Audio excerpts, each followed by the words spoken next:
kita daraskan Rosario Koronka. Dalam nama Bapa dan Putra dan Roh Kudus. Amin. Bapa kami yang ada di surga, dimuliakanlah namamu, datanglah kerajaanmu, jadilah kehendak-mu di atas bumi seperti dalam surga. Berilah kami rezeki pada hari ini, dan ampunilah kesalahan kami, seperti kami pun mengampuni yang bersalah kepada kami. Dan janganlah masukkan kami ke dalam pencobaan, tapi bebaskanlah kami dari yang jahat. Amin. Salam Maria, penuh rahmat, Tuhan sertamu. Terpujilah engkau di antara wanita, dan terpujilah buah tubuhmu, Yesus. Santa Maria, Bunda Allah, doakanlah kami yang berdosa ini, sekarang dan waktu kami mati. Amin. Aku percaya akan Allah, Bapa yang Maha Kuasa, pencipta langit dan bumi, dan akan Yesus Kristus putranya yang tunggal Tuhan kita, yang dikandung dari Roh Kudus, dilahirkan oleh perawan Maria, yang menderita sengsara dalam pemerintahan Pontius Pilatus, disalibkan, wafat dan dimakamkan, yang turun ke tempat penantian pada hari ketiga, bangkit dari antara orang mati, yang naik ke surga, duduk di sebelah kanan Allah Bapa yang Maha Kuasa. Dari situ ia akan datang mengadili orang hidup dan mati. Aku percaya akan Roh Kudus, Gereja Katolik yang kudus, persekutuan para kudus, pengampunan dosa, kebangkitan badan, kehidupan kekal. Amin. Kita kenangkan luka-luka pada kepala Yesus yang dimahkotai duri. Bapa yang kekal, kupersembahkan kepadamu tubuh dan darah, jiwa dan kalahan putramu yang terkasih, Tuhan kami Yesus Kristus, sebagai pendamaian dosa-dosa kami dan dosa seluruh dunia.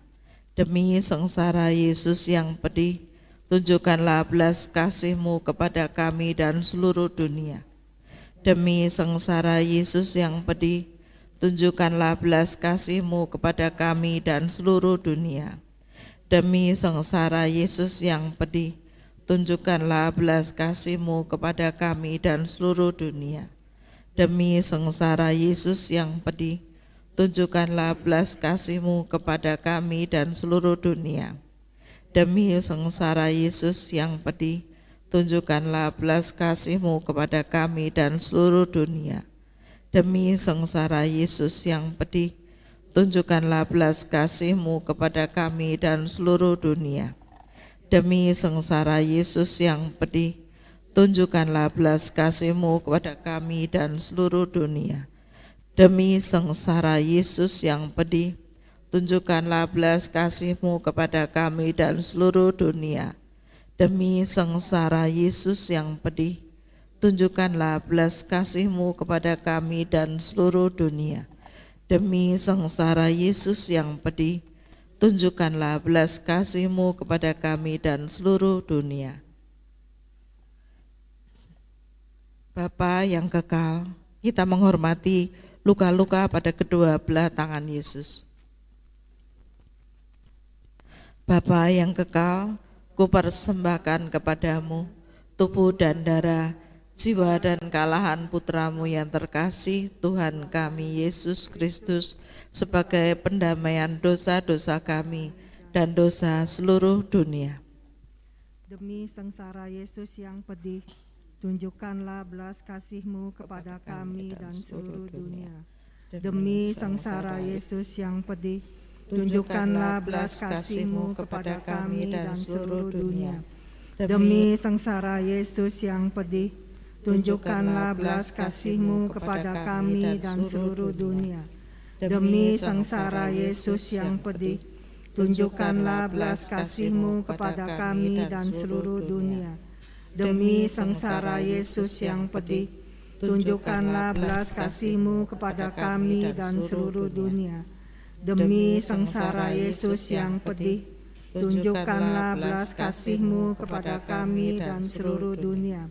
Demi sengsara Yesus yang pedih, tunjukkanlah belas kasih-Mu kepada kami dan seluruh dunia. Demi sengsara Yesus yang pedih, tunjukkanlah belas kasih-Mu kepada kami dan seluruh dunia. Demi sengsara Yesus yang pedih, tunjukkanlah belas kasih-Mu kepada kami dan seluruh dunia.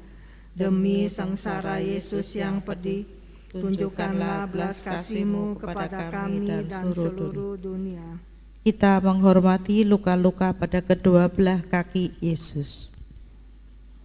Bapa yang kekal, kupersembahkan kepadamu tubuh dan darah, jiwa dan kealahan putra-Mu yang terkasih, Tuhan kami Yesus Kristus, sebagai pendamaian dosa-dosa kami dan dosa seluruh dunia. Demi sengsara Yesus yang pedih, tunjukkanlah belas kasih-Mu kepada kami dan seluruh dunia. Demi sengsara Yesus yang pedih, tunjukkanlah belas kasih-Mu kepada kami dan seluruh dunia. Demi sengsara Yesus yang pedih, tunjukkanlah belas kasih-Mu kepada kami dan seluruh dunia. Demi sengsara Yesus yang pedih, tunjukkanlah belas kasih-Mu kepada kami dan seluruh dunia. Demi sengsara Yesus yang pedih, tunjukkanlah belas kasih-Mu kepada kami dan seluruh dunia.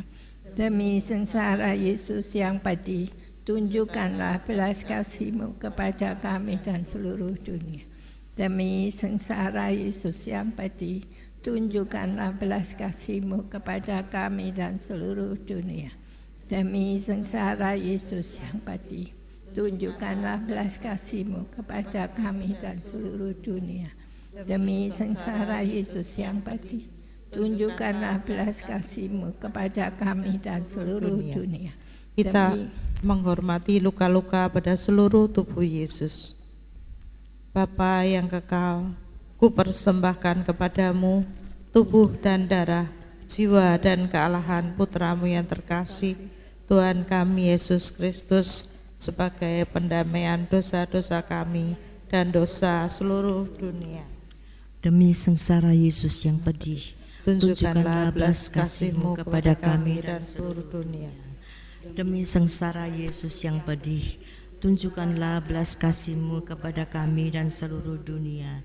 Demi sengsara Yesus yang pedih, tunjukkanlah belas kasih-Mu kepada kami dan seluruh dunia. Demi sengsara Yesus yang pedih, tunjukkanlah belas kasih-Mu kepada kami dan seluruh dunia. Demi sengsara Yesus yang pedih, tunjukkanlah belas kasih-Mu kepada kami dan seluruh dunia. Demi sengsara Yesus yang pedih, tunjukkanlah belas kasih-Mu kepada kami dan seluruh dunia.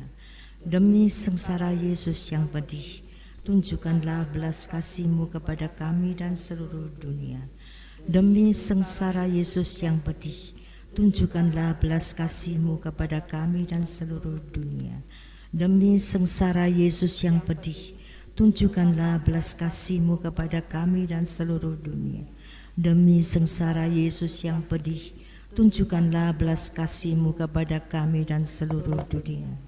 Kita menghormati luka-luka pada lambung Yesus. Bapa yang kekal, kupersembahkan kepadamu tubuh dan darah, jiwa dan kealahan putra-Mu yang terkasih, Tuhan kami Yesus Kristus, sebagai pendamaian dosa-dosa kami dan dosa seluruh dunia. Demi sengsara Yesus yang pedih, tunjukkanlah belas kasih-Mu kepada kami dan seluruh dunia. Demi sengsara Yesus yang pedih, tunjukkanlah belas kasih-Mu kepada kami dan seluruh dunia. Demi sengsara Yesus yang pedih, tunjukkanlah belas kasih-Mu kepada kami dan seluruh dunia. Demi sengsara Yesus yang pedih, tunjukkanlah belas kasih-Mu kepada kami dan seluruh dunia. Demi sengsara Yesus yang pedih, tunjukkanlah belas kasih-Mu kepada kami dan seluruh dunia. Demi sengsara Yesus yang pedih, tunjukkanlah belas kasih-Mu kepada kami dan seluruh dunia. Demi sengsara Yesus yang pedih, tunjukkanlah belas kasih-Mu kepada kami dan seluruh dunia. Demi sengsara Yesus yang pedih, tunjukkanlah belas kasih-Mu kepada kami dan seluruh dunia. Demi sengsara Yesus yang pedih, tunjukkanlah belas kasih-Mu kepada kami dan seluruh dunia. Demi sengsara Yesus yang pedih, tunjukkanlah belas kasih-Mu kepada kami dan seluruh dunia. Allah yang kudus, kudus dan berkuasa, kudus dan kekal, kasihanilah kami dan seluruh dunia. Allah yang kudus, kudus dan berkuasa, kudus dan kekal, kasihanilah kami dan seluruh dunia. Allah yang kudus, kudus dan berkuasa, kudus dan kekal, kasihanilah kami dan seluruh dunia. Allah yang kekal, dalam dirimu ada kerahiman yang tanpa batas dan harta belas kasihan yang tak. Pandanglah kami dengan rela hati dan tingkatkanlah kerahiman-Mu dalam diri kami, supaya pada saat-saat sulit kami tidak menjadi putus asa atau remuk hati, tetapi dengan kepercayaan yang teguh menyerahkan diri kami kepada kehendak-Mu yang kudus, Sang Kasih dan Sang Kerahiman sendiri. Yesus Raja Kerahiman Ilahi, Engkaulah andalanku. Dalam nama Bapa dan Putra dan Roh Kudus. Amin. Shalom, selamat pagi semuanya. Bapak Ibu yang terkasih dalam Tuhan Yesus, senang sekali kami boleh berjumpa dengan Bapak Ibu semuanya, baik yang hadir di Bindoman pada pagi hari ini dan juga yang di online. Shalom. Mari lambaikan tangan Bapak Ibu. Ya. Puji Tuhan, kita semua boleh berkumpul bersama. Kita mau bersama-sama memuji Tuhan, menyembah Tuhan dan mendengarkan firman-Nya pada pagi hari ini. Saya undang Bapak Ibu untuk bangkit berdiri. Kita mau memuji Dia karena kita datang kepada Tuhan. Pada pagi hari ini kita mau naikkan rasa syukur kita. Kita mau memuji dengan segenap hati. Mari Bapak Ibu, kita puji Tuhan kita. Saat ini ku datang lagi padamu Tuhan, junjungan hidupku. Angkat tanganmu, angkat tanganmu, ku puji namamu, Yesus, ku sembah Kau Tuhan.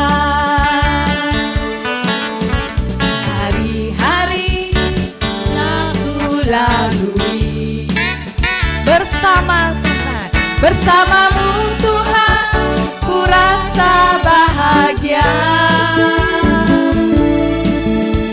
Peganglah tanganku, tuntunlah jalanku, Yesus, Kaulah segalanya. Katakan haleluya, haleluya, sorak hosana, haleluya, glory bagimu, haleluya, sorak hosana, terpujilah namamu. Mari kita berikan salam untuk teman-teman kita yang ada di kiri kanan. Kita mau menyapa sahabat-sahabat kita yang hadir di tempat ini, Bapak Ibu yang online. Mari kita saling lambaikan tangan. Puji Tuhan, ada sukacita di dalam hati anak-anaknya yang datang kepadanya. Mari kita terus memuji Tuhan. Saat ini ku datang lagi padamu Tuhan, junjungan hidupku. Kami angkat tangan kami Tuhan, ku angkat tanganku, ku puji namamu, Yesus, ku sembah Kau Tuhan. Hari-hari telah ku lalui bersamamu Tuhan,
sorak-sorai untuk Bapa kita.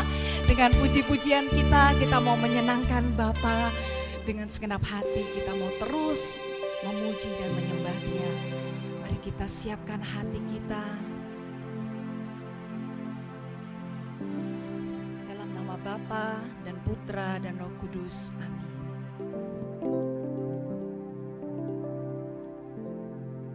Segala hormat, puji dan syukur kami hanya bagi-Mu Bapa. Terpujilah Engkau Bapa. Terpujilah Engkau untuk selama-lamanya di dalam hidup kami Bapa. Bapa, saat ini kami datang kepadamu. Kami datang kepadamu Bapa, sebagai ungkapan rasa terima kasih kami kepadamu. Kami bersyukur Bapa, Engkau telah menjamah hati setiap kami untuk mencari Engkau pada pagi hari ini. Terima kasih Bapa untuk kesempatan yang Kau berikan kepada setiap kami untuk datang kepadamu, untuk mencari Engkau, untuk memuji, menyembah-Mu Bapa. Terima kasih banyak Bapa. Terima kasih untuk anugerah-Mu hari yang baru ini. Kami mau memulai hari ini bersama-Mu Bapa. Kami mau menyenangkan Engkau Bapa. Sebagai tanda terima kasih kami kepadamu. Untuk setiap cinta-Mu, anugerah-Mu yang begitu melimpah di dalam kehidupan kami. Terima kasih banyak Bapa.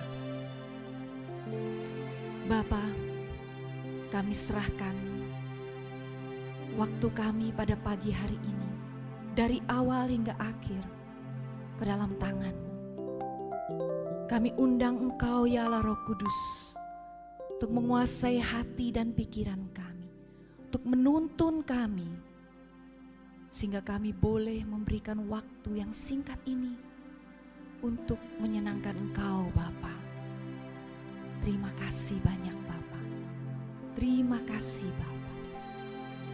Terpujilah Engkau ya Bapakku untuk selama-lamanya. Amin. Kami mau bawa kepadamu Bapa rasa syukur kami. Rasa syukur kami yang begitu dalam untuk segala kebaikan. Kami mau masuk lebih dalam. Kami mau masuk dalam hadirat-Mu yang indah dan mengucap syukur kepadamu ya Bapa. Saat ku masuk ke hadirat-Mu, ku tersungkur dan sembah-Mu. Ku persembahkan korban syukurku yang terbaik bagi-Mu. Ku bawa korban syukur ke tempat kudus-Mu Tuhan. Hatiku limpah dengan syukur, sebab Tuhan baik. Oh, sebab Tuhan baik. Kami datang kepadamu Bapa dengan penuh rasa syukur Bapa. Kami mau sampaikan rasa syukur kami kepadamu. Ku tersungkur dan sembah-Mu. Ku persembahkan korban syukurku yang terbaik bagi-Mu. Ku bawa korban syukur ke tempat kudus-Mu Tuhan.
rasa syukurmu saat ini.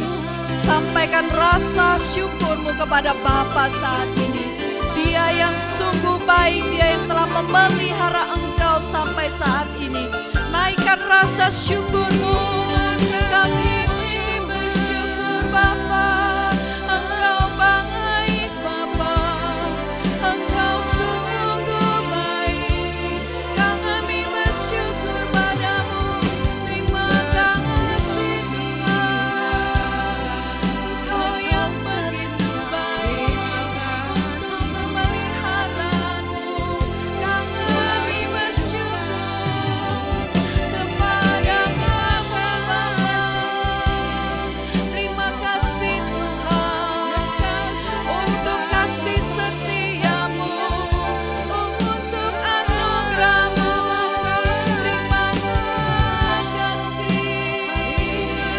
Terima kasih Bapa, Engkau sungguh baik. Kami bersyukur kepadamu. Terima kasih atas anugerahmu yang melimpah dalam hidup kami, untuk kekuatan yang Kau berikan bagi kami. Terima kasih Tuhan, terima kasih Tuhan, Engkau sungguh baik.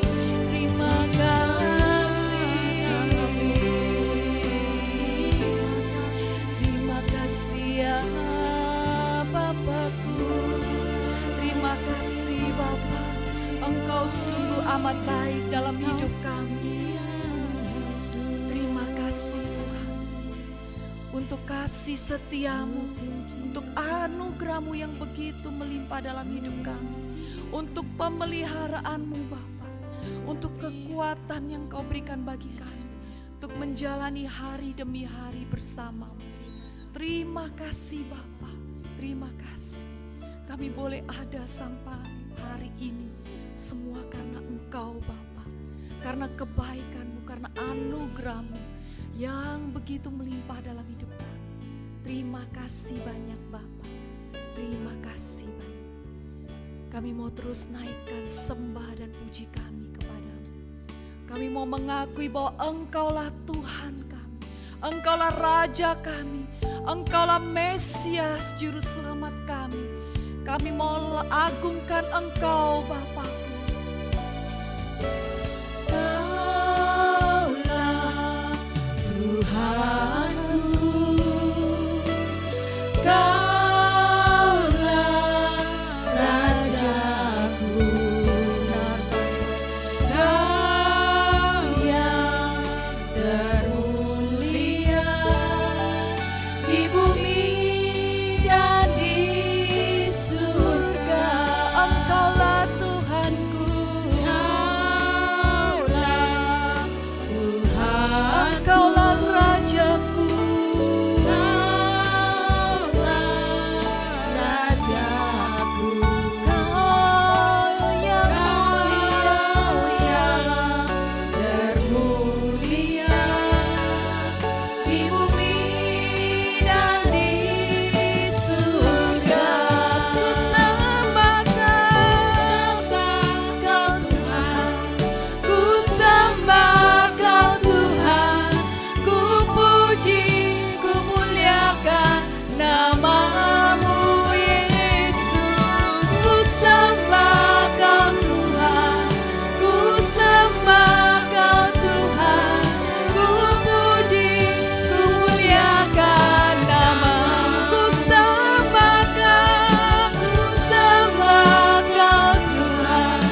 segenap hati kami Bapa. Kini kami mau mendengarkan Engkau Bapa, lewat anak-Mu yang terkasih, Romo Goris. Kiranya Engkau berkenan mengurapi anak-Mu yang terkasih ini. Kiranya Engkau boleh berbicara lewat anak-Mu ini Bapa, menegur setiap kami, sehingga kami boleh memperoleh pesan pribadi lepas pribadi daripada-Mu. Beracaralah Bapa saat ini di dalam setiap hati kami. Kami siap untuk mendengarkan Engkau. Kemuliaan kepada Bapa dan Putra dan Roh Kudus, seperti pada permulaan, sekarang, selalu, dan sepanjang segala abad. Amin. Dalam Bapa, Putra, dan Kudus. Amin. Baik, selamat pagi. Ya. Selamat berjumpa. Ya. Saya Romo Goris dari Serikat Maria Montfortan. Ya. Montfort ya, pernah dengar ya? Montfort. Ya, terutama di kalangan para legioner ya. Di Doa Tessera yang pernah kenal Legio Maria. Lalu juga sekarang itu lebih dikenal sebagai apa? Kalau kalian ke Malang kan biasanya mampir di Taman Montfort ya, di Seminari Montfort. Saya bertugas di Malang di seminari, ya, Seminari Montfort. Juga mengajar para frater di STFT Widya Sasana. Ya. Lalu Ibu Hera ini minta saya datang untuk mengisi renungan ya, renungan dalam acara Bina Doa dan Iman. Jadi tema renungan saya ini pengakuan Petrus. Begitu kita mulai dengan mendengarkan firman Tuhan sendiri. Ya. Untuk mengenal dan juga melihat pengalaman Petrus yang barangkali juga ada gunanya untuk melihat pengalaman kita. Ya, mari kita mendengarkan firman ini. Bacaan saya ambil dari Matius bab 16 ayat 13 sampai 26. Matius bab 16 ayat 13 sampai 26.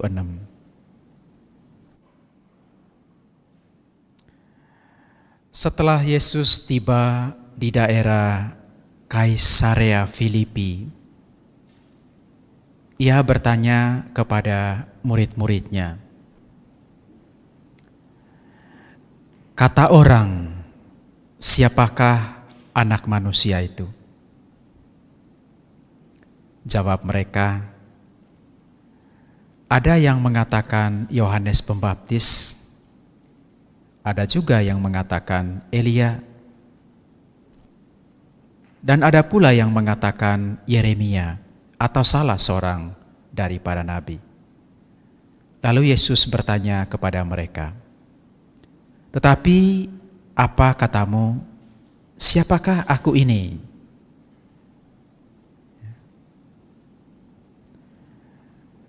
Maka Petrus menjawab, "Engkau adalah Mesias, Anak Allah yang hidup." Kata Yesus kepadanya, "Berbahagialah engkau Simon bin Yunus, sebab bukan manusia yang menyatakan itu kepadamu, melainkan Bapa-Ku yang di surga. Dan aku pun berkata kepadamu, engkau adalah Petrus, dan di atas batu karang ini aku akan mendirikan jemaatku, dan alam maut tidak akan menguasainya. Kepadamu akan kuberikan kunci kerajaan surga. Apa yang kau ikat di dunia ini akan terikat di surga. Apa yang kau lepaskan di dunia ini akan terlepas di surga." Lalu Yesus melarang murid-muridnya supaya jangan memberitahukan kepada siapapun bahwa ia Mesias. Sejak waktu itu, Yesus mulai menyatakan kepada murid-muridnya bahwa ia harus pergi ke Yerusalem dan menanggung banyak penderitaan dari pihak tua-tua, imam-imam kepala, dan ahli-ahli Taurat, lalu dibunuh dan dibangkitkan pada hari ketiga. Tetapi Petrus menarik Yesus ke samping dan menegur dia, katanya, "Tuhan, kiranya Allah menjauhkan hal itu. Hal itu sekali-kali takkan menimpa engkau." Maka Yesus berpaling dan berkata kepada Petrus, "Enyalah iblis, engkau suatu batu sandungan bagiku, sebab engkau bukan memikirkan apa yang dipikirkan Allah, melainkan apa yang dipikirkan manusia." Lalu Yesus berkata kepada murid-muridnya, "Setiap orang yang mau mengikut aku, ia harus menyangkal dirinya, memikul salibnya, dan mengikut aku. Karena barang siapa mau menyelamatkan nyawanya, ia akan kehilangan nyawanya. Tetapi barang siapa kehilangan nyawanya karena aku, ia akan memperolehnya. Apa gunanya seseorang memperoleh seluruh dunia, tetapi kehilangan nyawanya? Dan apakah yang dapat diberikannya sebagai ganti nyawanya?" Kita berhenti di situ. Jadi saudara-saudari, ini kayaknya Yesus membuat ujian kepada para murid. Ya, kita tahu bahwa Yesus itu dia memulai karya pelayanannya di hadapan publik setelah peristiwa apa? Setelah peristiwa pembaptisan, toh, ya. Jadi Yesus tampil di hadapan publik, mulai melakukan karya pelayanannya di hadapan umum itu setelah peristiwa pembaptisan. Dia dibaptis oleh Yohanes. Jadi lamanya berapa? Lamanya dia berkarya? Ya, itu maksimal, ya, maksimal. Ya. Jadi maksimalnya 3 tahun, tapi bisa kurang dari itu.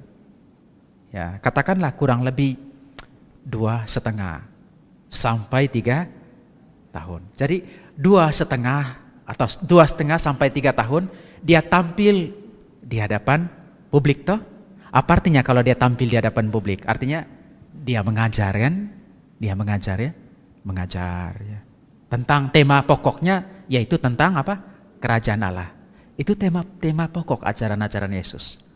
Selain mengajar, dia juga berbuat sesuatu. Ya, menyembuhkan orang, ya, umumnya mujizat. Tapi tema-tema dari mujizat itu tujuan pokoknya adalah demi mewartakan kerajaan Allah. Nah, selain itu hidupnya itu sendiri. Hidupnya itu sendiri merupakan sebuah bentuk pewartaan kerajaan Allah itu. Jadi selama 2,5 sampai 3 tahun itu dia tampil di hadapan publik, mengajar, terus apa tadi? Berbuat, lalu hidup. Sehingga kalau kita lihat dalam 2,5 sampai 3 tahun itu kehidupan Yesus itu menjadi semacam audiovisual. Jadi dia bukan hanya NATO itu maksudnya no action talk only. Ya. Jadi dia tidak hanya ngomong, tapi dia juga berbuat. Jadi dia ngomong, lalu kemudian perbuatannya meneguhkan apa yang dia omongkan. Lalu omongannya menjelaskan apa yang dia buat. Sehingga kalau melihat dia, orang itu seperti sedang menonton sesuatu. Bisa dilihat, juga bisa didengar. Bahkan lebih dari itu, bisa dirasakan. Orang-orang berdosa terutama, ketika dia mendekati mereka, makan bersama mereka tidak hanya mendengarkan dia ngomong enak, atau melihat dia berbuat enak, tapi juga merasakan kedekatan dengan dia. Jadi penampilannya di hadapan umum itu total, all out. Bukan hanya ngomong, tapi juga berbuat, tetapi juga hidup itu sendiri. Ya, jadi utuh. Nah, itu 2,5 sampai 3 tahun. Nah, jelas kan orang menyimak toh? Orang menyimak ya. Orang menyimak, melihat, mendengar dia ngajar, dia omong apa. Lalu kemudian melihat apa yang dia buat. Ya, lalu merasakan kehadirannya. Lalu kemudian dari pengamatan itu, dari mendengar, dari melihat, dari merasakan, tentu mereka sudah punya nama untuk dia. Ya. Kan kalau kita melihat sesuatu kan kita langsung menamai. Ya, oh siapa orang ini? Mereka punya nama. Ya, mereka memberi dia nama. Membuat kesimpulan atas apa yang mereka lihat, apa yang mereka dengar, dan apa yang mereka rasakan. Ya kan? Ya toh? Menciptakan gambaran. Oh, dia ini siapa? Nah, itu bukan hanya berlaku untuk orang banyak, orang yang menyaksikan semuanya itu, tapi juga berlaku untuk para murid. Ya, para murid, terutama untuk 12 orang itu yang selalu menyertai dia, yang menyaksikan semuanya itu dari dekat. Jadi mereka juga akhirnya menyerap, menangkap dengan kepala, kadang-kadang juga dengan hati, ya kadang-kadang juga dengan perasaan. Selama 2,5 sampai 3 tahun itu, ya. Sehingga memang menjelang Yesus mengatakan bahwa dia mati, dia mau pergi ke Yerusalem dan mati. Dia nguji dulu pemahaman mereka, buat ujian tadi itu. Buat ujian, mengadakan ujian, mau menanyai. Nah, katakanlah setelah 2,5 atau 3 tahun saya ada di hadapan orang, mereka ngomong apa tentang saya? Ya kan? Dia bertanya. Sekarang dia minta pendapat. Umpan balik toh. Setelah dia menampilkan sesuatu, ngomong, berbuat, hidup di antara mereka, sekarang dia bertanya. Nah, setelah semuanya itu, apa kata orang tentang saya? Itu pertanyaan pertama. Jadi semacam ujian untuk para murid. Jadi pertanyaan pertama itu hafalan. Pertanyaannya enak, hafalan toh. Kata orang, apa yang kamu dengar? Orang ngomong apa tentang saya? Ya, ya kan? Ya, maka mereka menjawabnya rame-rame di situ tadi ya. Menjawabnya rame-rame. Nah, tapi ujian ini tempatnya di mana ujian ini? Ujian tadi itu. Tempatnya tadi dikatakan di mana? Tempat ujian itu. Mereka berada di mana tadi? Hah?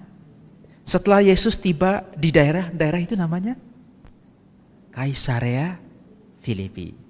Nanti kita lihat. Mengapa ujiannya ada di situ? Mengapa bukan di tempat lain?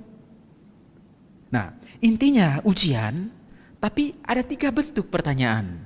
Ya kan? Pertanyaan, 3 level pertanyaan. Level pertama, hafalan. Atau kata orang kayak kita kan, diajarin sama guru agama kan, sama pengajar katekis ya, tentang siapa itu Yesus, diberitahu sama Romo ya. Lalu kita punya pengetahuan, punya informasi. Lalu ada ujiannya, lulus apa tidak. Berdasarkan apa yang disampaikan kepada kita. Lalu mereka memberi jawaban yang banyak sekali. Kata orang, siapakah anak manusia itu?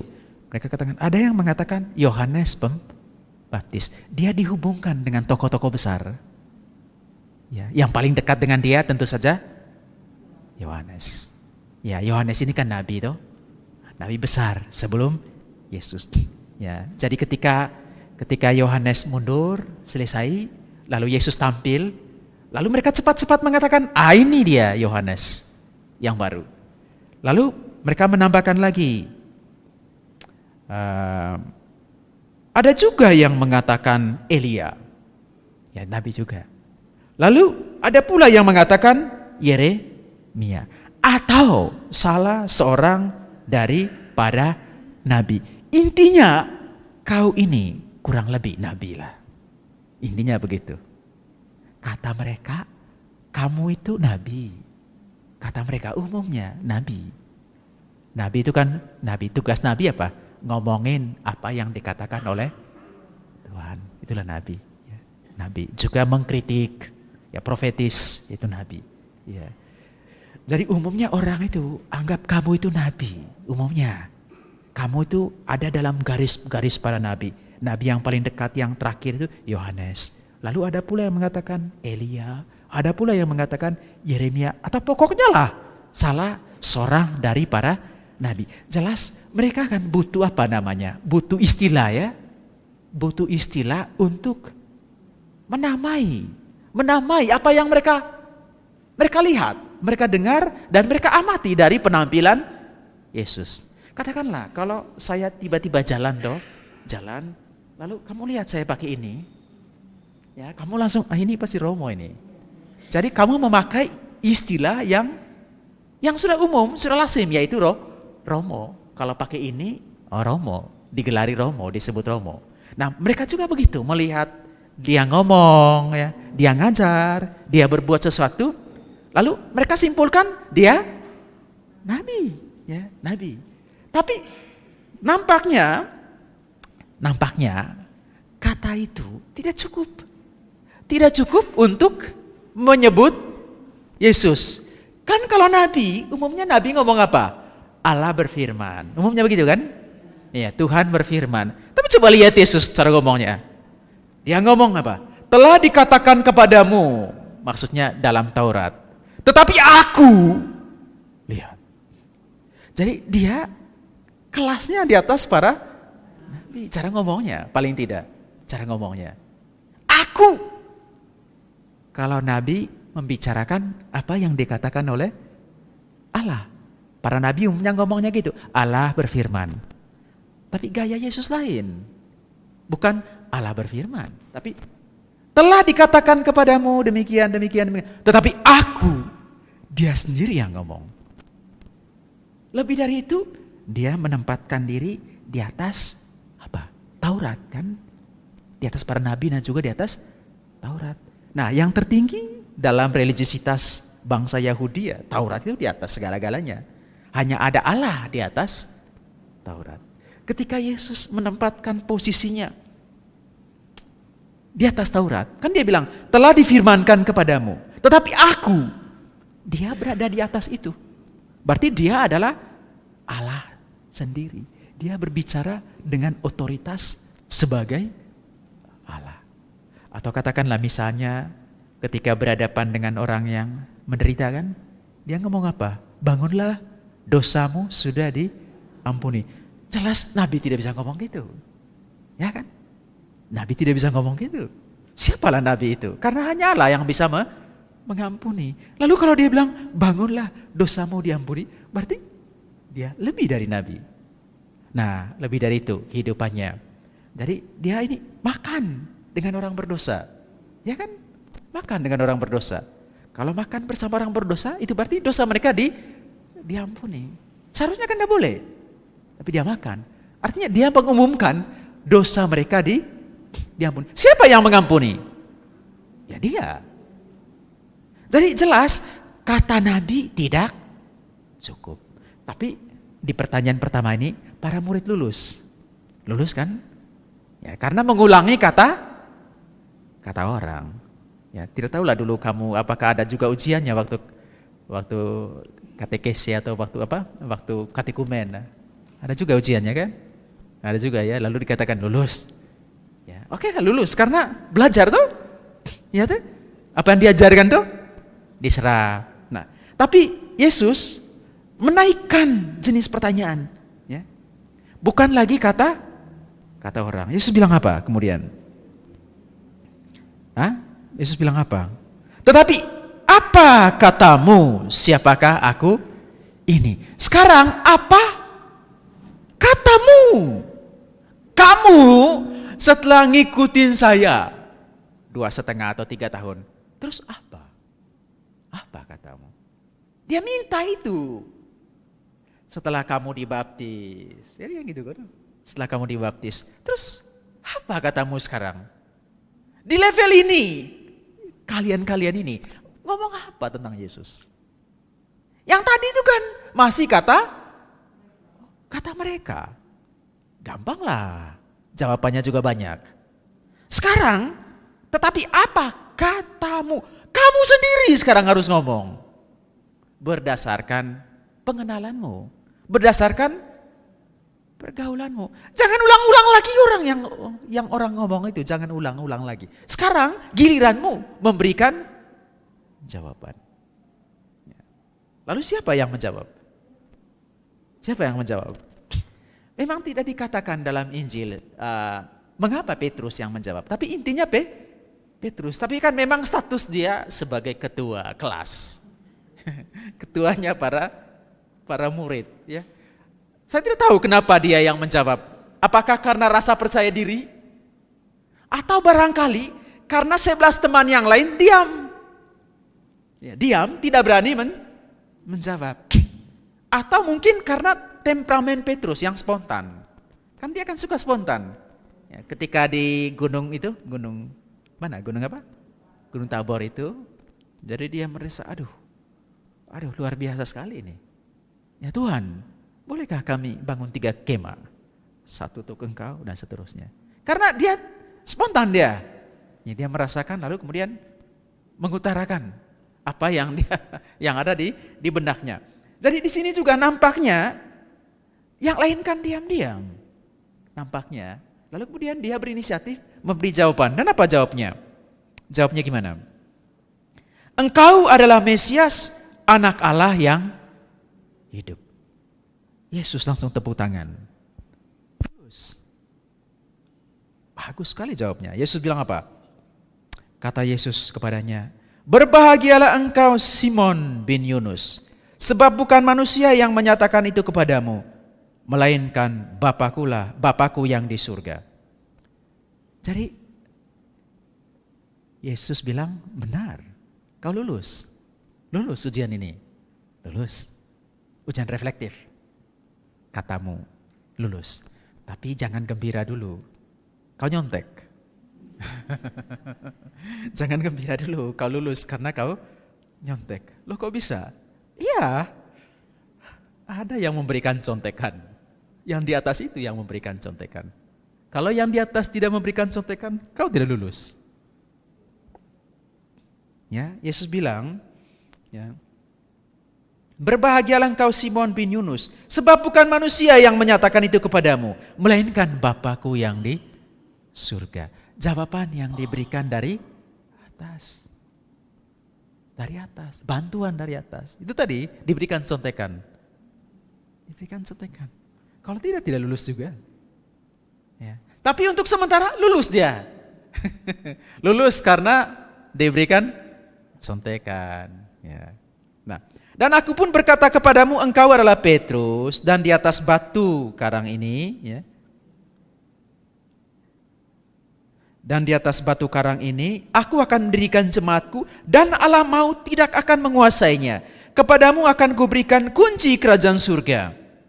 Apa yang kau ikat di dunia ini akan terikat di surga, dan apa yang kau lepaskan di dunia ini akan terlepas di surga. Jadi, ya, Yesus juga percaya diri untuk langsung mengatakan, saya percaya benar kau ini Petrus. Ya, karena kan yang di atas kan sudah memberikan contekan. Artinya yang di atas itu memang berkenan pada beliau. Ya, maka diserahi misi. Kasih apa? Kunci kerajaan surga. Tapi tadi itu Yesus bilang kau nyontek. Nampaknya boleh jadi Petrus, buktikan kalau saya nyontek. Buktikan kalau saya nyontek. Nah, pembuktiannya di ujian yang ketiga. Di ujian yang ketiga. Jadi nomor 1 pertanyaannya hafalan. Nomor 2 pertanyaannya reflektif, masuk ke dalam pengolahan. Lalu yang ketiga ini praktikum. Praktikum. Nah, di situ kelihatan Petrus nyontek. Di praktikum. Ketika dia harus memverifikasi jawaban teoritisnya ke dalam praktek. Ketika dia diminta untuk mempraktekkan jawabannya, ya, jawaban yang dia berikan secara teoritis. Jawaban teoritisnya kan engkau adalah Mesias, anak Allah yang hidup. Nah, kita maju ke ujian praktek. Ya. Nah, dikisahkan sejak saat itu Yesus mulai menyatakan kepada murid-muridnya bahwa ia harus pergi ke Yerusalem dan menyanggung banyak penderitaan dari pihak tua-tua, imam-imam kepala, dan ahli-ahli Taurat. Lalu dibunuh dan dibangkitkan pada hari yang ketiga. Jadi setelah Petrus ngomong, engkau adalah Mesias, anak Allah yang hidup. Lalu Yesus bilang, oke, benar, jawabanmu benar. Sekarang setelah kamu ngomong begitu, orang yang kamu akui sebagai Mesias, anak Allah yang hidup ini, mau ke Yerusalem. Ya. Mau ngapain ke Yerusalem? Ya. Di situ dikatakan menanggung banyak penderitaan dari pihak tua-tua, imam-imam kepala, ahli-ahli Taurat, dibunuh. Orang yang kamu akui tadi, kamu kan bilang saya Mesias anak Allah. Dan saya ini yang kamu sebut sebagai Mesias anak Allah, mau ke Yerusalem, mau mati. Ya, tapi ya, dibangkitkan pada hari yang ketiga. Lalu apa kata Petrus? Tetapi Petrus menarik Yesus ke samping dan menegur dia. Tarik ke samping, jangan di depan, tarik ke samping.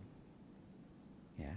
Seperti Petrus, sekarang kita sama-sama dulu, saling belajar dulu. Dengarkan teori saya.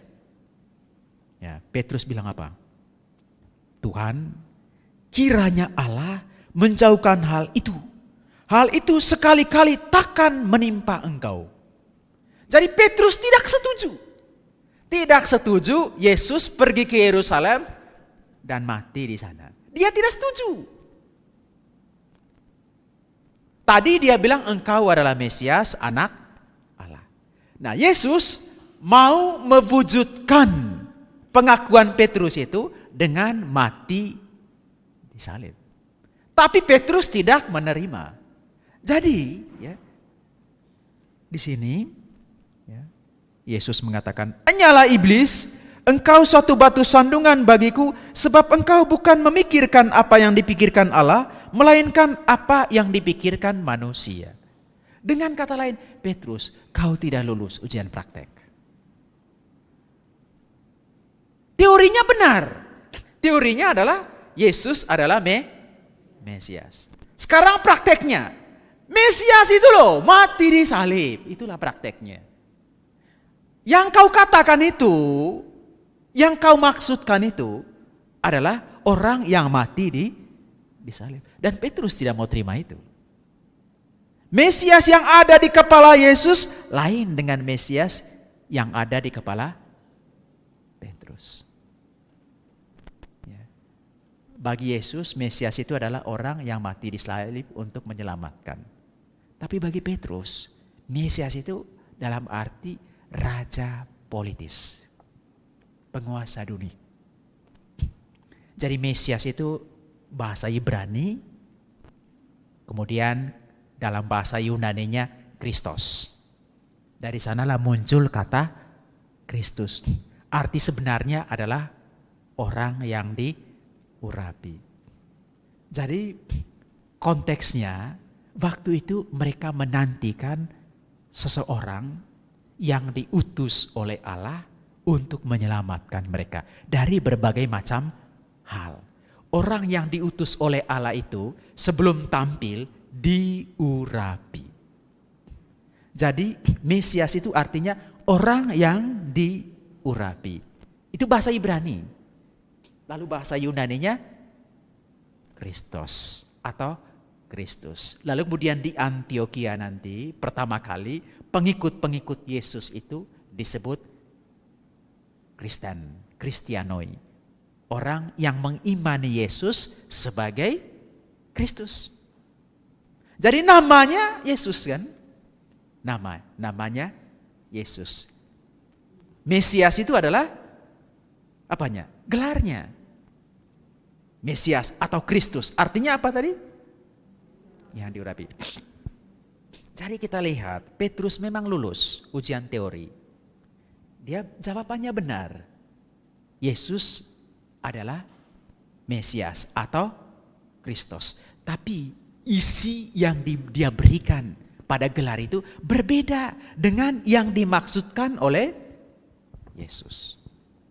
Nah, yang dimaksudkan oleh Yesus dengan sebutan Mesias itu adalah menderita, lalu mati, disalib, lalu bangkit. Sementara yang dibayangkan oleh Petrus adalah menjadi raja, berkuasa. Dia juga sudah siap menjadi wakil. Ya, sudah siap menjadi wakil. Wakil raja. Nah, para murid yang lain juga kan begitu. Ingat, 2 murid itu dengan bantuan mama mereka minta jabatan. Ya. Jadi memang mereka menantikan yang disebut Mesias atau Kristus. Tapi mereka punya banyak sekali gambaran tentang siapa itu Mesias. Ada yang membayangkan Mesias itu kayak imam. Ada yang membayangkan Mesias itu kayak nabi. Ada yang membayangkan Mesias itu kayak raja. Tetapi Yesus memaknai Mesias sebagai yang mati di salib dan menyelamatkan. Maka Petrus bilang, jangan. Kalau kau ke sana kau mati. Lalu bagaimana kau bisa menjadi raja? Terus kami ini mau kemana? Kami ini sudah meninggalkan segala-galanya. Kami ini sudah siap. Duduk di sampingmu, ikut berkuasa. Maka jangan. Lalu Yesus bilang, yang dipikiranmu itu bukan yang dipikirkan oleh Allah. Maka Yesus keras sekali ngomong, enyalah iblis. Karena Petrus juga kasar kan? Kasarnya apa? Dia narik Yesus ke samping. Padahal guru yang lagi nguji dia. Narik Yesus ke samping. Lalu bisik, jangan begitu, itu salah. Mengajari guru lagi. Ya kayak kita kan. Kita kan punya maunya sendiri. Tuhan, saya mau agar begini. Supaya kaki saya ini sembuh dalam waktu 3 hari. Jangan sebulan. Kita kan suka ngajar itu kan.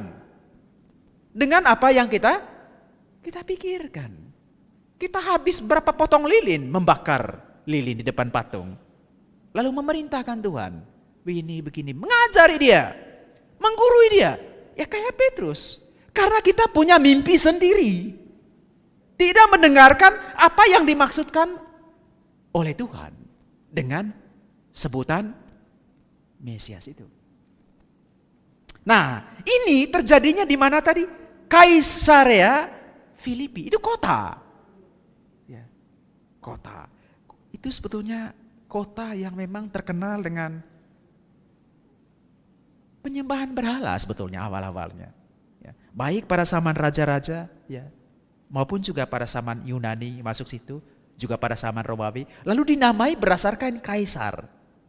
Maka disebut Kaisarea. Lalu ditambahkan Filipi, karena waktu itu yang memerintah di situ Filipus.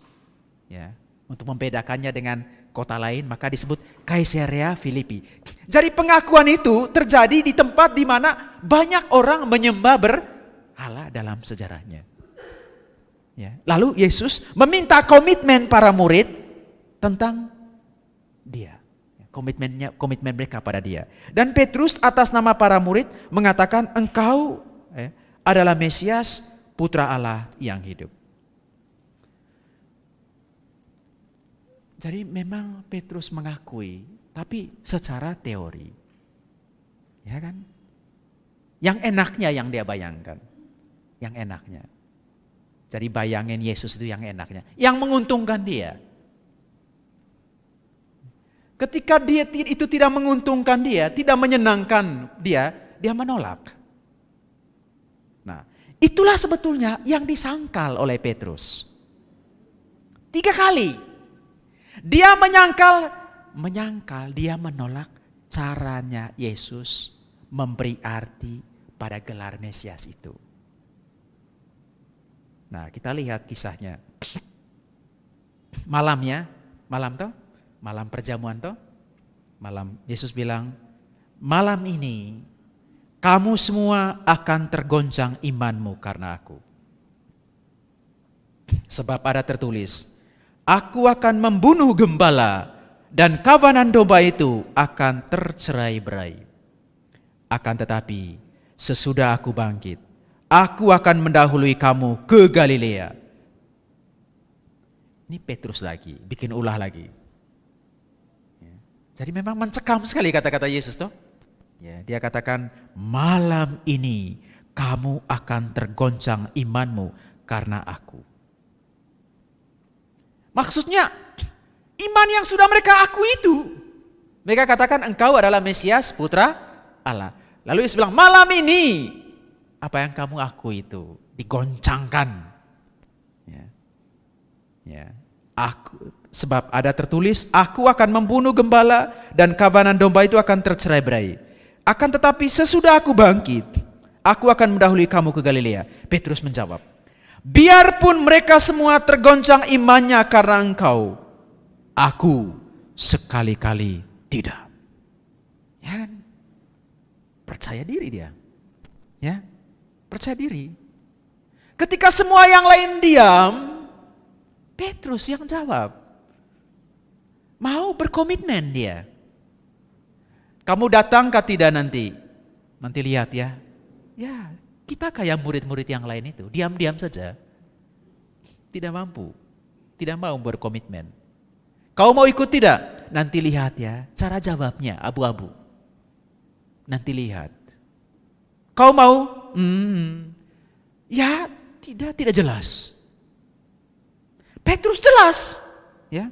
Biarpun mereka semua tergoncang imannya karena engkau, aku sekali-kali tidak. Minimal kita belajar dari Petrus keberanian untuk berkomitmen. Banyak orang tidak mau berkomitmen, tidak mau mengambil risiko. Diam. Kau mau datang? Nanti lihat ya. Tidak jawab ya, tidak juga jawab tidak. Pokoknya nanti lihat. Tunggu. Petrus tegas, ya, saya tidak akan tergoncang. Ya. Sekalipun aku harus mati bersama engkau, aku takkan menyangkal engkau. Takkan menyangkal engkau. Dia mau mengatakan, sekalipun aku harus mati, saya tetap akan mengatakan engkau adalah Mesias, putra Allah yang hidup. Saya mau mati demi itu. Tapi tetap saja yang di kepalanya Mesias duniawi, Mesias rajawi. Kayak kita kan, mati-matian berlutut sampai melepuh lutut. Tapi yang di kepala kita, pikiran kita itu, semoga rumah itu laku terjual 1M, jangan kurang. Mati-matian sampai lutut melepuh, berlutut. Tapi yang kita perjuangkan adalah pikiran kita, mimpi kita, cita-cita kita, harapan kita sendiri. Masih sangat egois. Kita berani mempertaruhkan itu demi apa yang kita pikirkan. Sama dengan Petrus. Tapi pikirannya itu tidak sejalan dengan pikiran Yesus. Tidak sejalan. Seringkali begitu. Kita memang kelihatan gagah, beriman. Tapi seringkali yang kita perjuangkan itu mimpi-mimpi kita sendiri. Yang kadang-kadang jauh dari Tuhan. Ya kan? Ya kan? Seringkali begitu. Ya. Nah, para murid yang lain diam. Hanya dia yang berani berkomitmen. Tapi kita juga jangan terlalu bilang, Petrus ini gombal. Jangan juga cepat-cepat begitu. Memang nanti dia tidak mampu memenuhi komitmennya. Tapi kita lihat dulu alurnya. Ya. Lalu Yesus ditangkap. Lalu proses pengadilan itu diikuti. Lalu Simon Petrus ini duduk di luar, di halaman. Tapi mereka hanya Injil Matius ini hanya menyebut dia. Tidak disebutkan murid-murid yang lain. Tandanya dia masih ingat komitmennya. Dia tidak kabur. Benaran. Dia tidak kabur. Itu hebatnya. Dia masih mau ngikut. Meskipun dari jauh. Ini tadi, dia duduk di luar di halaman. Ada, dia hadir. Artinya dia masih punya hati. Untuk gurunya itu, dia masih punya hati. Meskipun dia kelihatan tidak mampu berbuat apa-apa, masih punya hati, dan tentu saja di benaknya masih bawa gambaran itu. Gambaran bahwa gurunya ini hebat, bisa membangkitkan orang mati kok, bisa buat mujizat kasih makan orang banyak. Maka di pikirannya gurunya yang hebat pasti akan bisa mengatasi masalah itu. Itu mimpinya. Dia yakin itu. Ya. Jadi maka datanglah seorang hamba perempuan. Rupanya ada orang lihat. Itu beliau ya. Hamba perempuan kepadanya katanya, engkau juga selalu bersama-sama dengan Yesus. Jadi rupanya memang Petrus itu dekat dengan Yesus. Engkau juga selalu bersama-sama dengan Yesus. Artinya sudah menjadi pemandangan umum bahwa kau selalu bersama dengan dia. Mereka bersama, tapi yang di kepala Petrus lain dengan yang di kepala Yesus. Bersama dan kita kan. Kita memang ikuti Ekaristi, tapi yang kita harapkan lain, beda dengan yang diharapkan Tuhan. Seringkali begitu. Ya. Seringkali, rajin. Ya, atau macam kalian inilah, ikut ini ya. Tapi kadang-kadang juga apa yang dipikirkan Tuhan, beda dengan apa yang kita pikirkan. Memang selalu bersama dengan Tuhan ya. Terima dia dalam Ekaristi. Ya. Ya, bawa dia dalam doa tapi seringkali tidak sejalan pikirannya. Beda ideologi, ya. Beda cara berpikir. Nah, tetapi ia menyangkalnya di depan semua orang katanya, aku tidak tahu apa yang engkau maksud. Dia pura-pura bingung apa yang dimaksud. Layangkan Petrus. Karena memang dia merasa, Yesus yang saya bayangkan lain, beda dengan yang di dalam itu. Itu yang membuat dia ngomong begitu. Jadi yang terjadi dengan Yesus di dalam itu beda dengan yang saya bayangkan. Makanya dia mengatakan, saya tidak tahu apa yang kau maksudkan. Nah, lalu mereka, ketika ia pergi ke pintu gerbang, jadi tadi di luar di halaman, sekarang dia menuju ke pintu gerbang. Ya. Rupanya dia tidak tenang juga. Ya kan? Coba bayangkan peristiwa itu. Jadi rupanya Petrus itu tidak tenang. Ya. Lalu dia sekarang mendekati pintu gerbang. Seorang hamba lain melihat dia dan berkata kepada orang-orang yang ada di situ, orang ini bersama dengan Yesus, orang Nazaret. Jadi dia pindah tempat. Di sana juga orang bilang, kau juga selalu bersama-sama. Dia tidak bisa menghindar. Tidak bisa menghindar. Bahwa dia identik dengan orang yang di dalam itu. Dia tidak bisa menyembunyikan itu. Ya itulah memang cinta itu dan kedekatan itu. Meskipun memang gambaran dia, pikiran dia berbeda dengan pikiran Yesus. Tapi dia tidak bisa menghindar.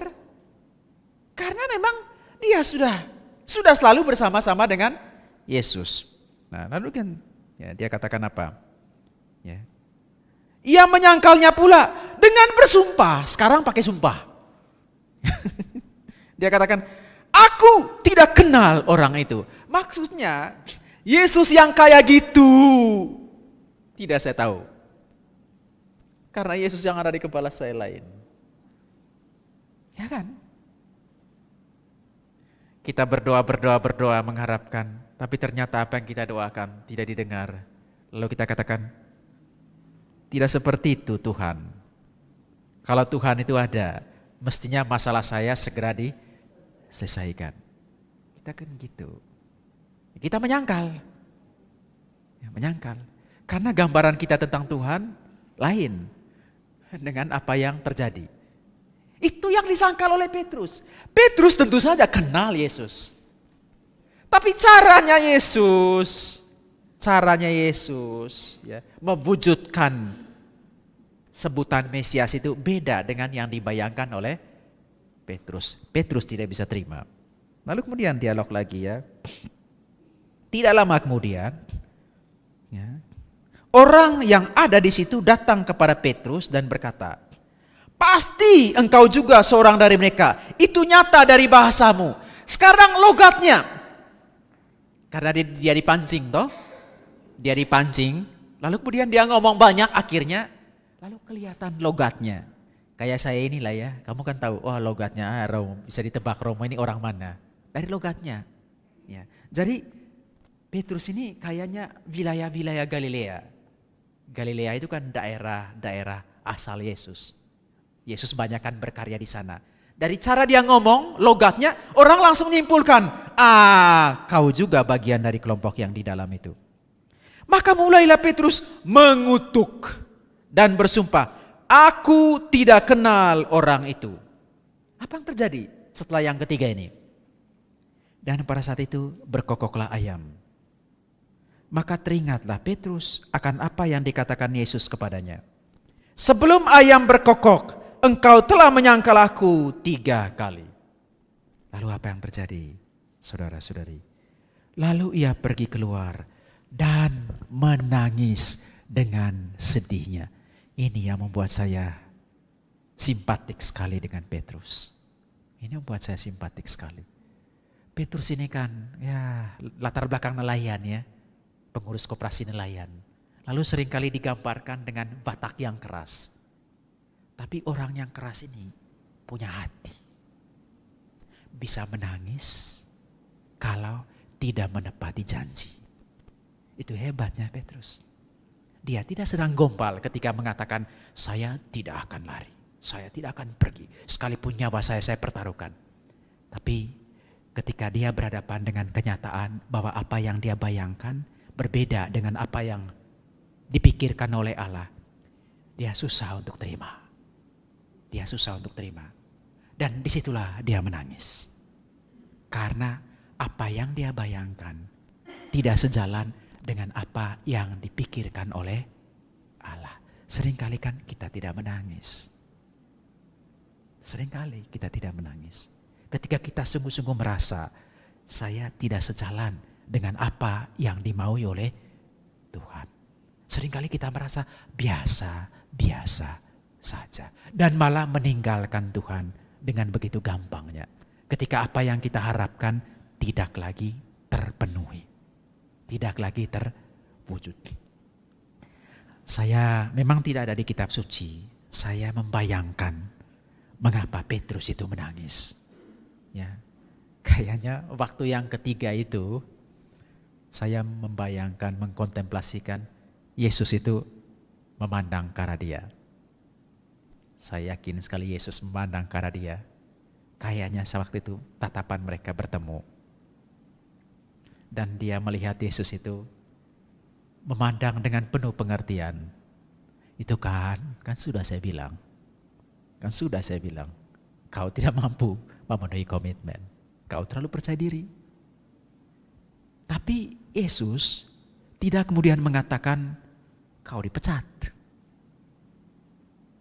Tidak. Jadi pandangan tatapan wajah Yesus itu membuat Petrus merasa, kenapa saya mengkhianati orang sebaik ini? Kenapa saya begitu tego memaksakan pikiran saya, memaksakan kehendak saya kepada beliau ini yang begitu baik ini. Kan nanti setelah bangkit, ya, setelah bangkit, ingat setelah bangkit. Ya, lalu Yesus bilang, "Petrus, benarkah tidak kau mengasihi saya?" Petrus ini hebat. Dan benarlah, tanya lagi, engkau kan Tuhan. Itu Petrus. 3 kali Yesus bertanya demikian. Yesus tidak mengatakan, "Petrus, karena engkau sudah 3 kali menyangkal engkau, sini kembalikan kunci itu. Saya mau serahkan kepada orang yang tidak menyangkal saya. Kau dipecat jadi ketua, sekarang saya angkat Yohanes." Tidak. Dia tahu hati Petrus. Dan Petrus kan konsisten. Nanti dia juga mengikuti jejak gurunya, mati toh? Iya. Dia akhirnya mengalahkan egonya, mengalahkan bayangannya, mengalahkan cita-citanya sendiri, mengalahkan pikirannya sendiri tentang bagaimana Yesus menjadi Mesias. Akhirnya dia terima. Nah, kita lihat ya. Jadi menangis ya. Saya itu kalau pernah dulu saya ke gereja Laterannya, di situ ada patung-patung para rasul itu ya. Ya, patung Yohanes itu bagus sekali ya. Bagus sekali ya. Bagus, keren. Tapi coba ke patungnya Petrus. Tapi saya membayangkan gini, ini hebat ya, hebatnya Petrus itu. Dia orang yang keras ya, gambarannya, tapi hatinya sangat lembut. Ya. Dari kemampuannya untuk menangis, untuk menyesal. Banyak sekali janji yang kita buat, kayak Petrus kan. Banyak sekali janji kan. Tapi kita sadar bahwa tidak selalu kita penuhi. Hanya mungkin bedanya kita dengan Petrus. Petrus ketika tahu bahwa dia tidak menepati janji, dia menangis. Bedanya kita mungkin kadang-kadang kita tidak menangis. Karena hati kita sudah membeku.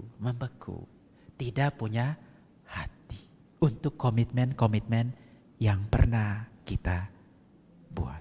Terlalu banyak janji, komitmen, niat. Tapi kadang-kadang begitu mudah kita tangkal.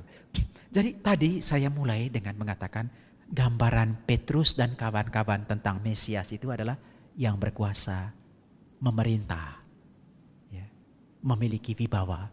Tapi yang dibayangkan oleh Yesus adalah yang mati di salib. Kita lihat mereka bahkan ketika Yesus mengumumkan bahwa dia mati, yang diperbincangkan oleh para murid adalah siapa yang terbesar di antara mereka. Mereka punya gambaran tentang itu. Siapa yang paling penting. Ya, sementara yang dibayangkan oleh Yesus lain. Ketika Yesus ngomongin penderitaan, mereka malah memperebutkan kekuasaan, kedudukan. Siapa terbesar? Malah pakai mama untuk meminta jabatan. Satu di sebelah kiri, lalu satu di sebelah kanan. Itu mereka, para muridnya. Nah, itu kemudian kelihatan ketika mereka masuk dalam ruang perjamuan kan. Ya, masuk dalam ruang perjamuan. Nah, mereka masuk sebagai orang yang berkompetisi, bersaing satu sama lain mengenai siapa yang terbesar. Entah kenapa saat itu kaki mereka tidak dibasuh. Biasanya memang dibasuh pada malam perjamuan itu. Nah, kan kemungkinan duduk kayak ini, kayak kursi rendah itu.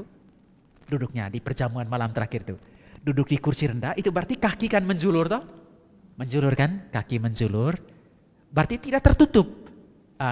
Tidak tertutup oleh pakaian mereka. Sehingga bau terasa. Karena tidak dicuci. Tapi dari 12 ini tidak ada satupun yang berinisiatif mencuci kaki. Mencuci kaki gurunya tidak mau. Mengapa? Mengapa mereka tidak mau? Mengapa mereka tidak mau mencuci kaki guru? Karena kalau mencuci kaki guru berarti juga mencuci kaki teman-teman yang lain. Siapa yang mau kalah? Karena semua pingin menjadi yang terbesar. Siapa yang mencuci kaki berarti menjadi yang terkecil, terendah. Itu masalahnya. Sehingga mereka diam semua, tunggu siapa nanti yang mau maju. Tunggu. Karena mereka semua pingin posisi yang penting. Karena kalau mencuci kaki guru, berarti kaki teman-teman lain juga harus dicuci. Itu berarti kalah dalam persaingan. Di antara mereka tidak ada yang mau kalah. Lalu Yesus memutarbalikkan cara pandang mereka. Yesus bilang, kalau mau terbesar, jadilah pelayan. Dia memutar 180 derajat. Maka dia mulai mencuci kaki. Mulai mencuci kaki mereka. Untuk mengatakan bahwa Mesias itu memang melayani. puncak dari pelayanan itu kematiannya di salib. Mesias itu bukan perihal berkuasa, perihal memerintah, tapi perihal melayani. Nah, lalu Petrus ini berlagak pula. Nah, Yesus ini sudah mulai membasuh. Lalu ketika sampai di dia dia ngomong apa? Jangan. Memang sok apa ya, sok sopannya, etis ya. Dia juga mau mengatakan, hei kamu tidak tahu diri. Kenapa kamu membiarkan guru kita membasuh kakimu? Lihatlah saya ini. Saya tidak mau dibasuh oleh guru. Ya, maka dia bilang, jangan. Dia terima. Dia terima bahwa dia dibasuh. Mau menunjukkan kelasnya. Kelasnya beda dengan kelas teman-teman yang lain. Saya ini murid yang baik. Ya. Lalu kemudian Yesus bilang, ya, kalau saya tidak melakukan ini, kau tidak mendapat bagian dalam aku. Kayaknya mungkin yang dipikirkan oleh Yesus itu, oleh Petrus itu mendapat bagian, berarti menerima jabatan. Oh, kalau begitu Tuhan, jangan hanya kakiku saja. Jadi bagaimana rakusnya Petrus ini? Jangan kalau begitu, jangan hanya kakiku saja. Karena dia pikir soal jabatan tadi. Ya, pikir soal jabatan. Ya, jangan hanya kakiku saja, tapi ya itu permintaannya. Tadi menolak dibasuh kaki. Sekarang ketika dia mendengar, kalau saya tidak buat demikian, kau tidak mendapat ambil bagian dalam aku. Sekarang bukan hanya minta basuh kaki, minta juga basuh yang lain. Nah, itu Petrus. Jadi yang dia pikirkan adalah hal-hal duniawi. Yesus memutar. Ya, jadi sekali lagi ujiannya tadi, siapakah aku ini? Mulai dari kata orang, hafalan. Lalu kemudian kata kamu, yang kamu refleksikan, yang kamu alami tentang saya. Kalau kemudian kita katakan engkau adalah Mesias, sekarang praktekkan itu. Praktekkan itu seperti halnya Yesus mempraktekkannya. Yesus mempraktekkannya dengan cara melayani. Melayani sampai sehabis-habisnya. Ujung-ujungnya sampai di situ. Yesus seolah-olah mengatakan, mau tahu seperti apa itu Mesias? Dan seperti apa itu Bapa mengasihi kamu sebesar saya mati di salib ini. Itulah ungkapan terdalam dari menjadi Mesias. Menjadi Mesias bagi Yesus adalah menjadi pelayan, dan puncak dari karya pelayannya itu yaitu kematiannya di salib untuk menebus dan menyelamatkan kita semua. Saudara-saudariku, mari kita hening sejenak. Kita menyadari ya, bahwa seringkali apa yang kita bayangkan, pikirkan, cita-citakan, dan harapkan tidak sejalan dengan apa yang menjadi kehendak Allah. Kita seringkali mendikte Allah, menggurui Allah, mengajari Allah agar bertindak sesuai dengan harapan kita. Kita lebih banyak ngomong dan lebih banyak menutup telinga terhadap apa yang dimaui oleh Allah. Yang kedua, seringkali kita melanggar janji, melanggar komitmen. Seringkali kita mengkhianati orang-orang yang mengasihi kita, yang berbuat baik kepada kita. Dan seringkali kita tidak menyesali, tidak menangis ketika kita tidak menepati janji. Yang ketiga, dalam menghayati iman, kita seringkali hanya mencari yang menyenangkan, yang enak, yang menggembirakan. Kita seringkali menghindari hal-hal yang menyulitkan, yang merepotkan, yang membebankan, yang membuat kita berkorban. mari kita mohon rahmat dari Yesus sendiri, agar hari demi hari pikiran Dia menjadi pikiran kita. Agar hari demi hari sikap Dia menjadi sikap kita. Agar hari demi hari pelayanan Dia menjadi pelayanan kita. Hingga akhirnya pada saatnya ketika kita harus beralih dari dunia ini, kita boleh dikenali sebagai Yesus yang lain, atau sebagai gambaran wajah Yesus. Mari kita berjuang menjadi seperti Kristus. Amin. Terima kasih banyak Romo Goris. Semoga kita semua yang ada di sini juga betul-betul mengenal Tuhan dan mengharapkan apa yang Tuhan harapkan. Tidak salah seperti Petrus yang mengharapkan dengan cara pikirnya sendiri.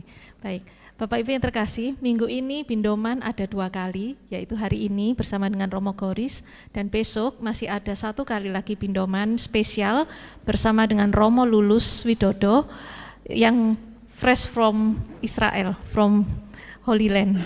Jadi Romo Lulus minggu lalu baru dari Israel, baru datang, kemudian besok akan bersama-sama dengan kita di Bindoman dengan tema pesiaran di dunia.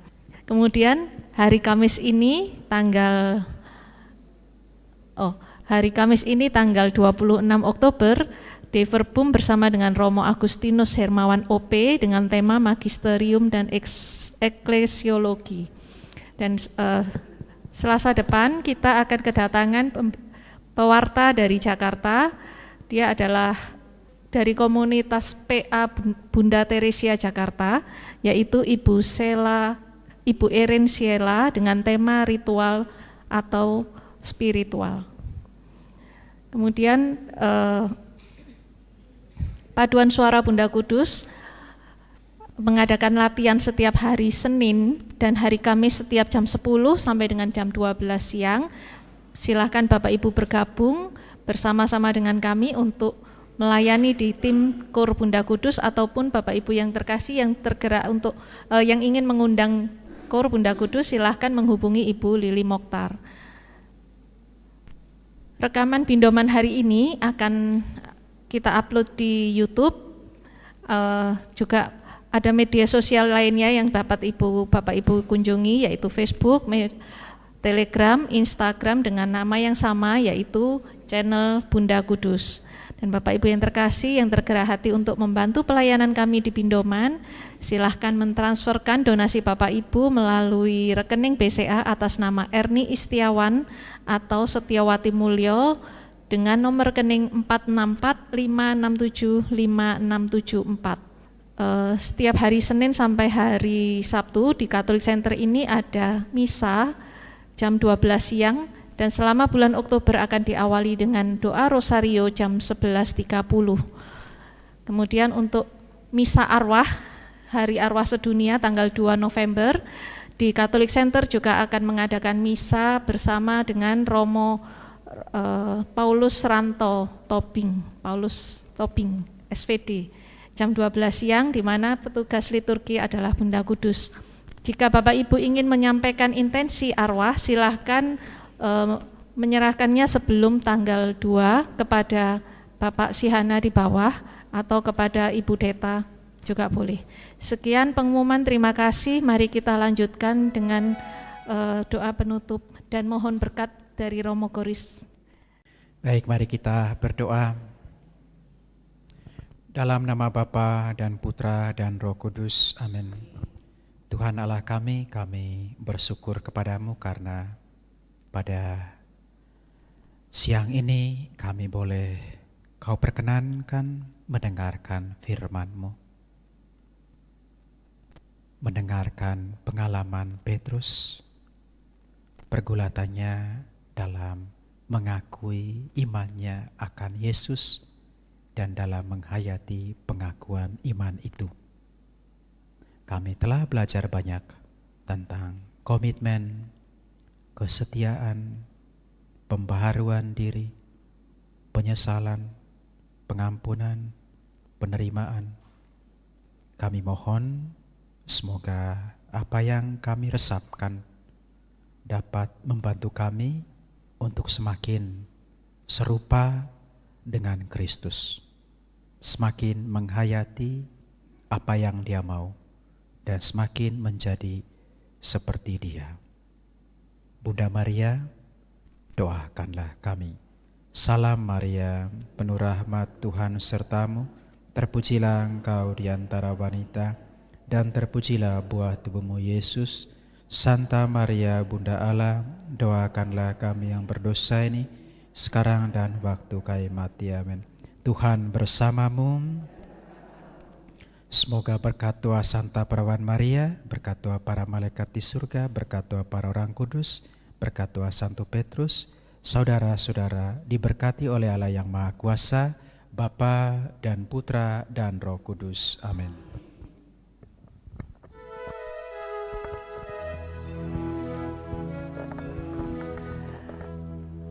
Baik Bapak Ibu, kita tutup persoalan doa kita pada siang hari ini dengan lagu Ave Maria.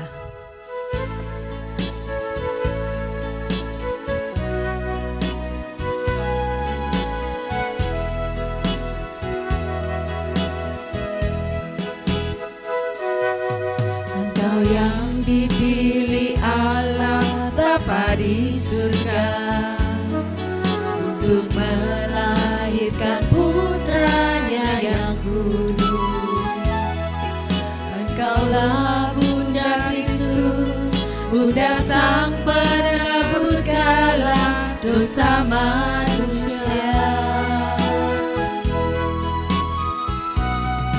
Bunda Maria, perawan yang tiada bernoda, hatimu bersinar putih tiada bercela.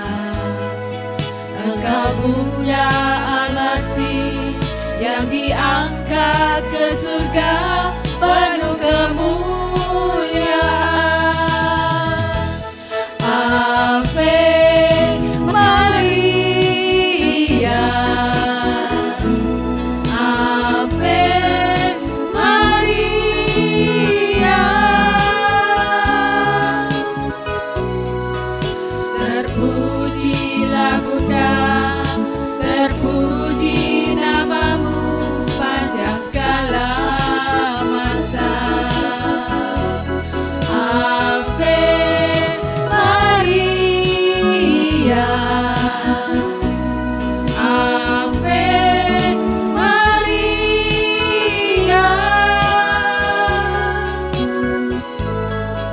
Syukur kepadanya Tuhan yang pengasih selama-lamanya. Syukur kepadanya Tuhan yang pengasih selama-lamanya. Terima kasih Bapak Ibu semuanya. Sampai jumpa di kesempatan yang akan datang. Tuhan Yesus memberkati.